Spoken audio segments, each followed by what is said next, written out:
is you are choosing the school for your children. So make the right choice, choose the right curriculum, because this is when you are allowing this a child or your child to flourish and succeed in the lives. Not all of them they will become doctors, not all of them they will become engineers. Just remember they have a potential you need to unlock with this school, and I'm sure that you will be one day proud of them all. Welcome to DadTalks. My name is Tarun, and it is that time of the year when the schools reopen. And for me, being a father to a 1 year old daughter, it's a brand new landscape. And if you are in such a journey, or perhaps an older parent, this particular conversation is going to leave you with an insight which will change the dynamic of the education system, especially for your child. Because in the studios, you've got someone extremely special. She's Executive Vice President, GEMS Education. Ghadeer Al Shamat. Welcome to the studio. How are you doing? Thank you very much for inviting me. I'm doing very well. Thank you. Looking forward for you to enlighten us about the landscape of UAE's education. What do you think about the current scenario? Like right now in today's time, where do you rank UAE's education? Let me start by saying congratulations to you as a father and wishing you the best of luck to choose the right school for your I'm coming to GEMS most child. probably.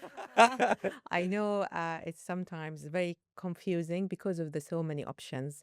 If you look at the UAE, this is the nice thing about the UAE that you have a variety of options. You have different curricula across the UAE, and if we want to rank the UAE, especially when it comes to the national agenda and the vision of His Highness Sheikh Mohammed, when it comes to the TIMS and PISA, it's moving in the right direction to compete with the top countries in the world. As per the target, we need to be one of the top 10 countries in the international benchmark assessment. And this is what we've been doing for the past 10 years since the National Agenda 2015 was published and announced by His Highness Sheikh Mohammed. That is quite incredible. And I'm so happy that I'm living in this country, which is not just the safest when it comes to my daughter, but exceeding at an incredible pace when it comes to the education of it. Ghadeer, the next question would be about the curriculums. Like you mentioned, there are so many different curriculums. I come from India, and there were only two. One was CBSE, and the other was State Board. Yeah. I was from CBSE, so I was like, I'm from CBSE, I'm not from State Board. Unfortunately, we would look down upon those State Board students. Yeah. But here, dude, it's incredible the amount of curriculums you have. Yeah. So could you please name the curriculums to start off with? So we have the US or American curriculum, we have the IB curriculum, and we have the British curriculum, the Indian curriculum. Some schools, of course, they offer the dual curricula where they are offering, for example, the US and the IB curriculum together. Some other schools, maybe they are offering French curriculum. So many curriculum in the UAE. Yeah. But when it comes to GEMS, we have the Indian curriculum, the US curriculum, IB curriculum, and British curriculum. So four major curriculums Yes. with GEMS, 44 schools, and a strength of 140,000 students. First of all, that in itself is a huge feat. Yeah. Now let's talk about the different curriculums. See, I come from India, as I mentioned. CBSE is the only curriculum I know of. My daughter is 1 year old. We are looking her to, get into nursery this year itself, and then schooling after FS1 and FS2 into a different. Like right now, we've enrolled her into a British nursery. Yeah. We did our research a bit, and to us, it was good. But I want you to tell us which, according to you, has got what pros and what cons. Let's start with American first. In general, all the curricula, regardless of what is specification they have something called curriculum intent or the knowledge. And all of them, sometimes they have the same knowledge. If you say, I used to teach chemistry, IB, and A level, and if you look at the content, it's the same. The difference sometimes is the structure of the day, the skills that is given. Sometimes you can say that the knowledge is heavy in some Like curriculum. theory. Yeah, which is the theory or the knowledge. Is more focused on the knowledge more than the skills. If you look at the US curriculum, for example, the flexibility and focusing on the student's character and the way they are building the skills is this is the advantage of this curriculum and the flexibility of the program. And the rigor of the curriculum is the same because you build it up based on the standards and you just need to have a scope of work and scope of sequence sequence to ensure that you are giving the students and preparing the students by the end of grade 12 to go to the universities and then to their lives. When it comes to the IB curriculum, the nice thing about the IB curriculum, for example, you are offering it PYP for the primary years program from K to 5, and then middle Okay, years that's too program. fast. Can we slow down? Yeah. Okay, See, international baccalaureate. yes, it's That's the what we call IB. It's IB. coming from the IBO, What does that which mean? was established. It was established in Geneva in 1968 or 67, Okay, and it was done as a diploma program at the beginning, which is for grades 11 and 12, okay, offering it for people that are transitioning from one country to another. That was the history. And then it started to build a reputation across the globe. And then they started to have different curriculum from primary, then middle years, and then the diploma. And they extended the program to have CP, which is more vocational, to be offered to the students. So okay. So let's do one by one. Again, American, point number one was that it is less theory and more practical it's not approach, less focusing theory, on but it's skill. more about skill base. It's more focusing on the skill base, Can you less give me heavy. one example of skill, for example? For example, the way they do the writing inside the classroom and the way they are building the skills over time, it's not something that maybe you can find it in the British. For example, there's no dictation, as we used to call it, or spelling test must have in the American curriculum, unlike, for example, the British So curriculum. British curriculum is extremely intensive on theory Yeah, of and they are course. thorough with theory. Yes. From the spelling Knowledge. mistakes to punctuation to Yeah, grammar and yeah, everything. yeah. American, not so much. Not that so much. They focus on different skills. This is it. So it's not something that you can say that the content is different. It's the approach of doing things are Basically, different. end result matters for British. Yeah, American, yeah, the journey also matters for British, yeah. including the end But result. if you look at the British curriculum at the end of grade or year 13, as they call it, or the end of year 11, which is they have the RGCSE, they are preparing the students for external assessments. For the American curriculum, you don't have to prepare the students for external examinations because they can have the diploma program from the internal assessment done by the school, conditional to, of course, external accreditation from a well known body. For example, NIASC accreditation is a must for the American schools. What is must for? NIASC, it's a NIASC. yeah, What is that? it's a board for accreditation established 1800 something, long Okay. time back. Okay. And it's called a New England Association for accreditation as an accreditation body. And it's very important for the schools to have it because it's internal assessment. It's not external assessment. Okay. So internal assessment is for American, external is for British, and IB, when we go back to discussing international baccalaureate, what kind of assessment are we looking at there? They're doing something for the end of the MYP. They have, for example, personal projects. They do have moderation, and they do have external benchmark, and they do it according to certain rubrics that they follow at the end of grade 10. And of course, there is a diploma program, which is equivalent in the British system for the A2 or the A level. At the end of grade 12, they do the external assessment, which is very important for the students to have for their equivalency and university's acceptance. Okay. So here's what we're going to do. We're going to create a chart. This is American, this is British, this is IB, and this is CBSE. Let's talk about the theoretical approach in each Yeah. aspect. And if we're looking at the high school, all of them, they have the same Okay. content, knowledge, and they prepare the students for the examinations and universities. Okay. I'm looking at the high school now, Yes, not 10th and what 12th. grades. 10th, 11th, 12th. Okay. Exactly. And when it comes to the primary to secondary, before we get there, We're talking about different systems for the, let's start, American, for American. skills based, and less knowledge, more skills when it comes to writing, reading, and all of this stuff. So it's basically creating an environment which enhances your aptitude and attitude. Correct. Okay. Now let's go to British. British knowledge, concentrating on knowledge and strong foundation, and structure. Structure in the UK curriculum in the lower grades is, Super tight yeah, and strong. and Very strong. very So strong. basically that foundation that is built from primary to secondary with all the theoretical approach is very heavy. And it prepares the students for the external examinations such as the IGCSE and the A level. Okay, now let's go to IB. The IBE, we are talking about a framework in the primary. We're talking about as well framework in the middle years program, and then we have a structured diploma program in the high school, grade 11 and 12, that prepares the students for the external examinations by the end of grade 12 to be ready for universities and life. Okay, And it's and a very comprehensive program that will focus on the skills, for example, the research skills, creativity, action, and service. There's community service, there's creativity when it comes to the art, and so on. So it's a very comprehensive program when it comes to the IB. so would you reckon that IB and American are not same but similar in approach? Maybe I would say, for example, the PYP, let's say, it's a primary years program. Because it's a framework, I can get the standards of the American curriculum and build it in this program.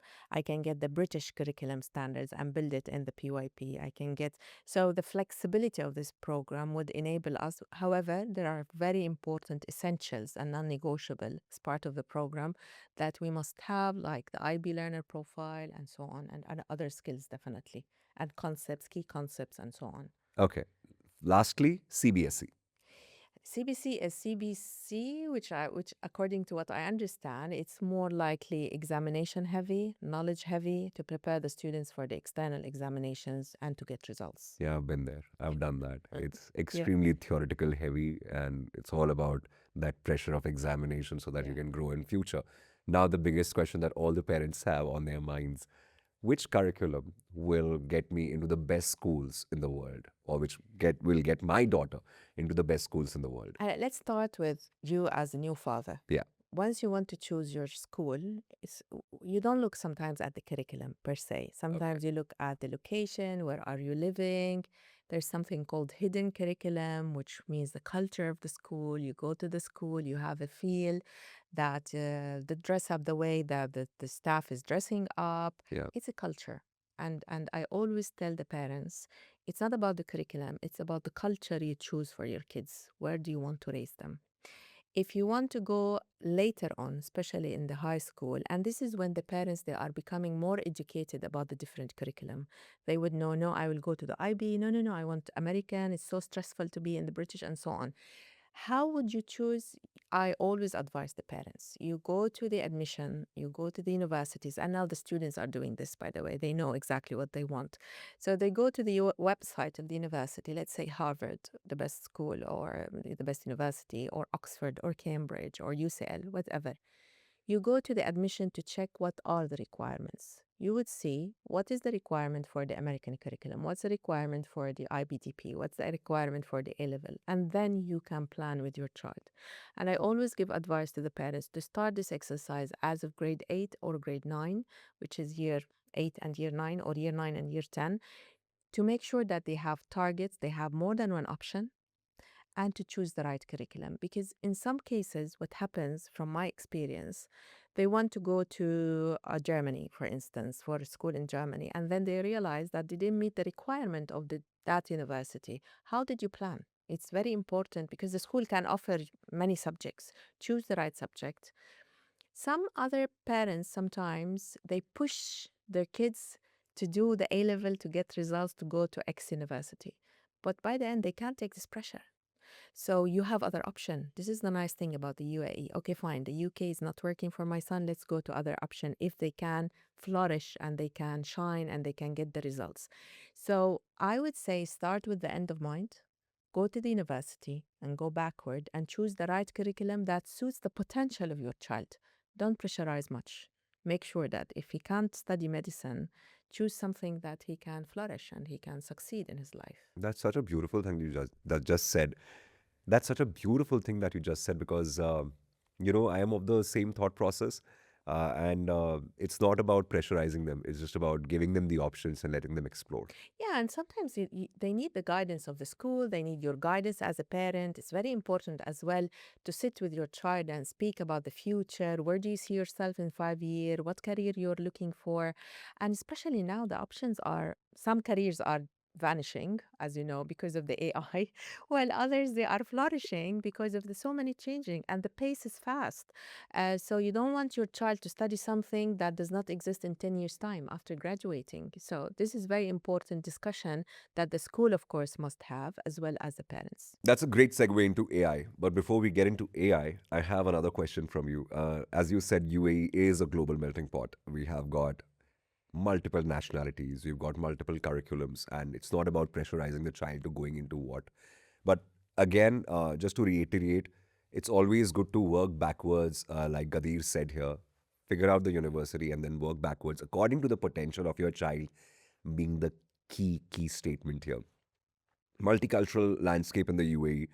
What are the policies when it comes to school? Like, I've been subjected to bullying when I was a child, and I hated that. And I could not talk about it to anyone because I was like, you know what? It will make me less of a boy.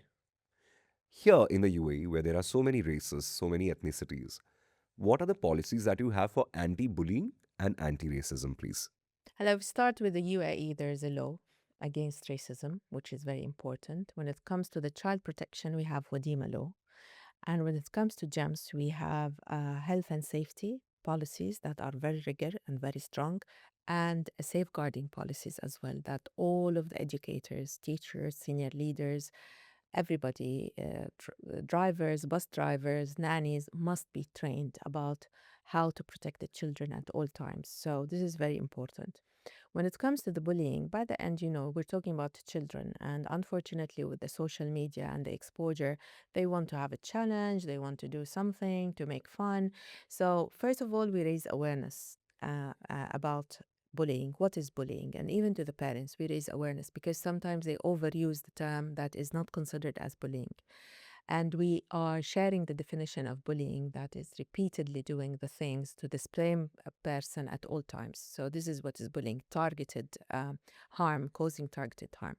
So, when it comes to schools, we have zero tolerance policy when it comes to bullying because we can't accept any students being feeling unsafe, not secured, and not taking the right action as a school leaders in all GEMS schools. So this is a basic standard that we follow and non-negotiable when it comes to bullying. I mentioned something about curriculum and hidden curriculum. So there's this thing that is maybe parents won't see, but this is something that we follow across GEMS. We are following consistently certain policies that make all the parents they go to GEMS schools that feeling safe when it comes to health and safety, as I said, when it comes to safeguarding, when it comes to fire drills, evacuation, when it comes to lockdown policies. All the teachers must have first aid training. All of this stuff we know that is there. So this is very important to know that we know that, for example, in my school, we have more than 85 nationalities. Other schools, they have, let's say, 60 nationalities. Coming from different part of the world in one place, this means culture. This means the same values. Having the same uniform, this means that we are all the same, following the same policies. Be a gym. This is something that we're working on across GEMS. That is no bullying. We are talking about collaboration, teamwork when it comes even to our values. One team, caring. This is very important. Having one family or GEMS as one family. We have family first. That is initiative and a very important project. Initiated by our founder and chairman, Mr. Sunny Varki, when we're talking about family first and the importance of having family. So, all of this together, we work to make sure that the students is safe and we are protecting them from bullying, but in partnership with parents, because we believe that our parents are our partners. Absolutely. And what a beautiful point, and what a great initiative by Mr. Sanivarki as well. Um, Is there any example that you can cite when it comes to if, for example, a child was bullied? What was the action taken? Let it be a remark on racism or on race or ethnicity, or when the child was bullied. When you said it's non negotiable, that means is the child rusticated immediately? In some cases, yes. After taking the approval from the regulators, whether in Abu Dhabi or Dubai, and they are in full support of our action. If it's it's the first time, for example, he doesn't know the policy procedure, and it shows based on the record of the students. Yeah. We take suspension 3 days, warning letter, inviting their parents, so many options. But when it comes to something very serious, we may expel the students from That is the such a school. great step to take because I feel that should never be tolerated. Yeah. The bullying and the racism remarks, Yeah, especially in a place like UP. and just to mention that the right definition of bullying. Some students, they do mistakes. Yeah. And we No, educators, we're here to educate them, to raise them, to let them know this is right and this is wrong. But there's some bullying cases that is non-negotiable. I mean, repeatedly done to harm the students, to sometimes, God forbid, may lead to suicide or something that the students would harm themselves. So definitely this is a no-no, and we take a serious action. So this is a very severe cases we're talking about. yeah, and these are fragile minds. And when it comes to all of this, like you mentioned, if there are cases like that, does school have any provision for counseling for mental Of health course, experts? definitely. We have well-being champions. We're talking about career counseling, and we have guidance counselors. So when you talk about the counseling that we do in the school, sometimes the bullies, they need help, by the way. They're not Absolutely. bad people. They need help. You need just to modify their behavior to become better students. And sometimes they are high achievers. They are doing great job, and they don't know any better about how would they treat people in the right way. Some people, they take it as leadership. Some parents, they encourage such attitude. They think this is how their kids will become popular or become leader. So all of these, of course, we sit with with the parents as well as with the students for their counseling sessions to modify their behavior. And this is very important term, because behavior can be modified, especially at a certain age, and a later stage we can't do anything. So we take this into consideration. That's such a major responsibility for school, the teachers, the counselors, and in fact, the parents to, shape them and nurture them in the right way. And I'm Mhm. so happy to hear that GEMS is taking such drastic and major steps Yeah, to making because sure that that doesn't happen. absolutely, because education is there everywhere. When Yeah. it comes to the knowledge, is there. Yeah. But now what we're talking about is instilling values, and this is what our founder chairman always believe in, is about instilling values. This is the best gift you give to your child. And this is why we're working across GEMS to make sure that we are speaking the same language about the values, about we have the leadership gemstones that we're highlighting a value each month to make sure that the students, we're instilling values, we're as well equipping them with the skills they need, and of course giving them the knowledge they need according to the curriculum. And how often do you guys have parents teacher meetings for parents to know that, this is what the friend circle is like, this is what the knowledge that we are giving is like? Is there a Yeah, it particular. starts, of course, it starts from the beginning of the year. We start from September to educate the students, and sorry, the parents about the school systems, procedures, and every month at least there are some sessions, Oh, one wow. session, at least a big session, and there are some focus group sessions that take place according to the phases.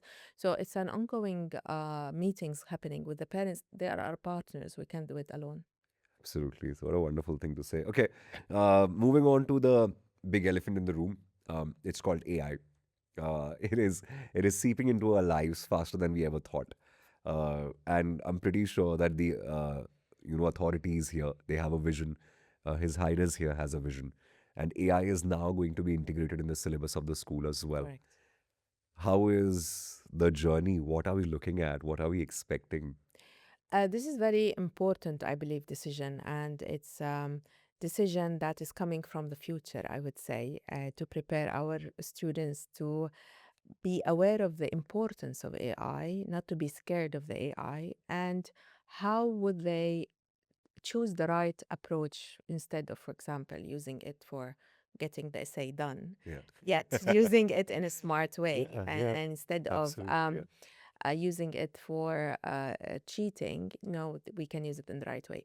So this is, I would say, a very important decision in the right direction to integrate it. We do it across GEMS from so many years, and now it's mandated as per the Minister of Education, I believe. Um, For example, we have robotics, we have, for example, and the way we do it with the AI, the coding, the way they are doing it when it comes to the projects. They are, for example, having a project doing the question to the AI and finding a image, let's say, or a picture or whatsoever. So it's more assisting the students and assisting the teachers to accelerate the pace, I would say, and to help the students in their thinking, which is, I would say, something very important to have. Yet there's important note now about the new announcement as well about cyberbullying. So there's so many things that to be done about raising awareness, educating the parents, educating the kids about this is important tool that we have to use to facilitate our lives, not to block our brain and to just do the work. This is very important and very crucial. And for me, as a head of school and in my work, I rely not I rely. I sometimes go to AI to help me to make things faster the way I think. I can see it as a personal assistant next to me, sitting to me like give me quick answers. Yeah. But that doesn't mean that it blocked my thinking and the way I need to think. And you need to have to be smart to use the AI. Yeah. It's not about using it blindly when you have an essay without even changing it. And at the end, there's a line by ChatGPT, They're feel copying free it. to modify and so on. And they take it as it is. And Oh my no, God. yeah, in some cases, because they feel this is the right thing of doing that. So having it part of the curriculum, it will prepare better prepare the students for to do their work faster and then of course to know how to build on that in their projects and their for their lives as well. This is an entire podcast altogether. I have so many questions in my mind, considering the kind of chaos that teachers would be going through, not just the students. How to keep a tap on it, how to make sure that it's written No, by but them. let me take the perspective of the teacher, for example. Yeah, Teacher, for example, I used to teach, and maybe it used to take me, let's say, 2 hours to do a lesson plan, a proper lesson plan, everything, the activities, and all of this. Now I can do it in half an hour, yeah, but I still need to add some input. So absolutely. of course, it has an advantages, and definitely it helped a lot in the field of education. And the question always, would it replace the teachers? And this is a question that should be answered maybe later. No, that can never replace a teacher. Yeah. I can say that. No way. You know the like Sunny Varki said, and like you're saying, AI can give you shortcuts and answers, but it can never instill values. It can never give that warmth, that smile, those twinkle in the eyes that teachers have while they're educating you. AI can never replace it. I can write it on a piece of a paper and sign it for 100 years. Teachers can't be replaced. Teachers are light on that dark alley Yeah. guiding us. No AI can replace that. I No way. agree that I agree on that, but maybe if you look at the future, maybe 30 years from now, Yeah. I can see schools with robots No, don't inside, do that, but not me. please. I can see these things happening, but you will go to the most expensive schools and you would see the human teachers are there because they are irreplaceable. Yes, that is a great point. What a like this is a mic drop moment. I love it. Yeah. Okay, so AI as a tool is quite amazing when it comes to using as a tool, but not being feared of To it. facilitate, yes. To facilitate. Let's close this podcast. It's been a very beautiful conversation. Now, if there is one thing, actually, not one is not enough, three things that you would like to tell to our parents who are listening to us, all the dads out there, all the mamas out there who are getting their students or their children becoming a student into schools. What would the three tips, according to you? I would say three reminders that the first step you take is you are choosing the school for your children. So make the right choice by choosing a school of culture, values, and of course, curriculum will come later. This is very important. So the second thing, just take into consideration the potential of your child. Just make sure that you're choosing the right curriculum at a later stage, especially at the teenager or they are in the middle school. Just choose the right curriculum because this is when you are allowing this a child or your child to flourish and succeed in the lives. And the third thing, believe in the potential of your children.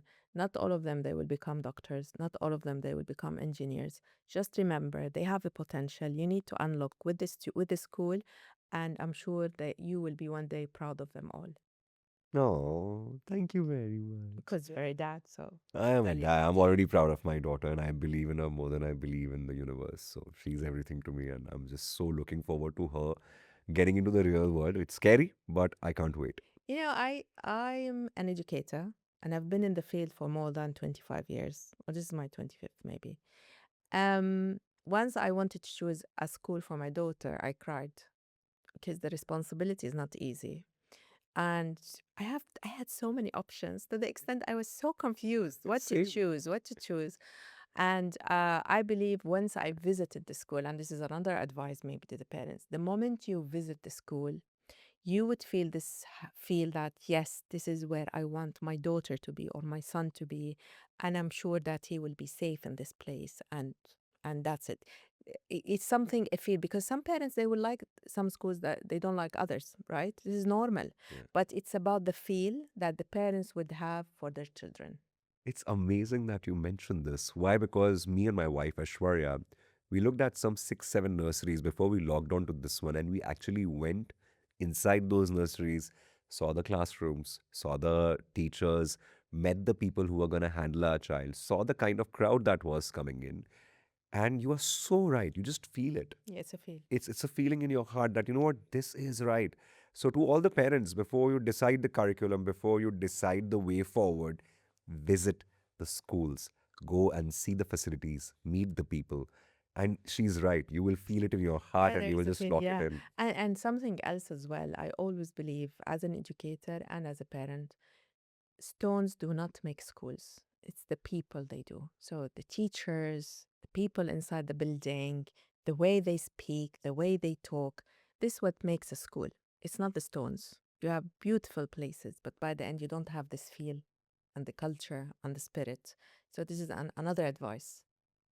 You should write a book. I will, hopefully. It's 25 years of legacy that you're I just carrying in your finished heart. my doctorate, so maybe next Oh, step is. congratulations. Thank you I'm so much. actually speaking to Dr. Ghadeer. Yes. Hi, hi. Ghadeer, what do you think? Are phones and tablets allowed in school for students to use? They shouldn't be allowed. Are they allowed though? They're not. They're not. There is a zero as well. According to GEM's policy, the schools are not, sorry, students are not allowed to bring their mobiles in. It used to be, but not anymore. Not anymore. So it's strict no mobile policy, Strictly prohibited, yes. and they can't keep it switched off and keep it in their bags also.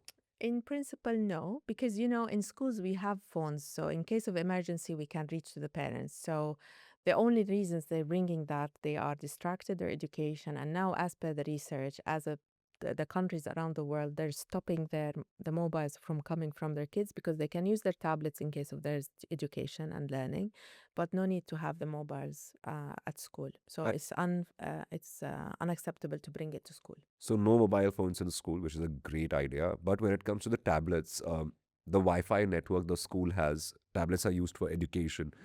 I don't know because I haven't been to any of the schools here studying or have discussed with any of my friends as well. But it's a question that's just popping up in my head because you mentioned tablets. When it comes to the Wi-Fi of the school, can they access like Instagram and YouTube and It's blocked. it's blocked? Okay, The so moment they access to the Wi-Fi of the school, because there is a server, and we always have this list of blocked websites, gaming, games, whatever inappropriate websites, so not to allowing the students to go in, of course. thank you so much, Dr. Ghadeer, for joining us for this beautiful episode of Dad Talks. I'm hoping all the parents now understand the value of different curriculums, of bullying, cyberbullying, using the phones in school, what age, what time, all of that. It's quite amazing. We are releasing this podcast right before the schools open. All the very best, and thank you once again. Thank you so much. Thank you. City 1016.